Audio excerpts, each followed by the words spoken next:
Do you have needs as a speaker? Does your audience have needs as listeners?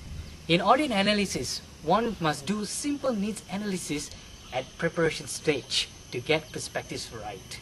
Let's once again listen to what Michael has got to say about this.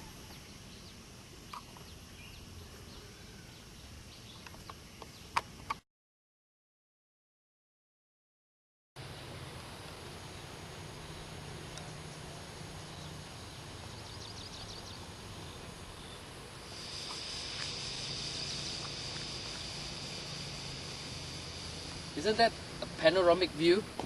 We are up here at the Air Tam Dam.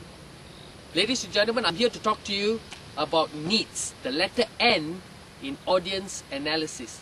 Needs. Do you have needs as a speaker? Does your audience too have needs? Well, the answer is certainly a yes, right? Well, there are two important needs of a speaker.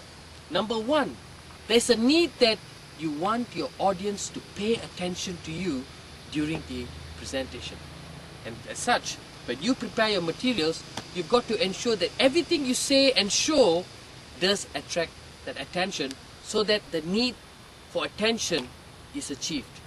Number two, it is very important for you to understand that the audience need to have a little bit of patience. And that would be your need. For your audience to be patient enough to allow you to explain certain things in greater detail so as to help the slower members in your audience to fully understand the topic you're speaking on. So part of your preparation in audience analysis is to tell the audience that you require their patience as you explain certain things in greater detail.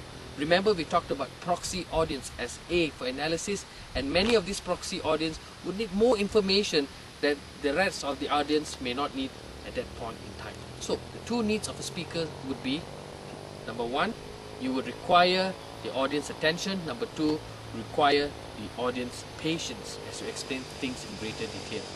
Now let's talk about your audience. Do they have needs? Certainly. And your audience needs are very clear. Number one, when they sit in your presentation, they want to be intellectually stimulated, which means they want knowledge. So when you prepare your materials, it's very important for you to ensure that you've got certain facts, data, experiences for them to listen to, and that increases their knowledge level after hearing your presentation. When they come out of your presentation, they are a little smarter than before. The second very important need, particularly for an adult audience, would be the need to interact with the speaker. There cannot be a one-way presentation going on where the speaker is speaking and the audience is keeping quiet. Your audience need to get involved. So it's very important for us speakers to ensure that we get the audience to say something, to put up their hands, shout out a yes or no answer, just so as to get them involved. If you're dealing with a more experienced group of audience, you may even want them to share their experience, give some comments, and suddenly they feel that you are not the only speaker, they too are capable to speak and to contribute. So, what did I share with you as far as the needs of audience are? Number one, the important one is the fact that audience, when they listen to your presentation, they want to increase their knowledge. Number two, they want to have interactivity. So consider these two very important factors in the topic of needs, and I wish you a great day.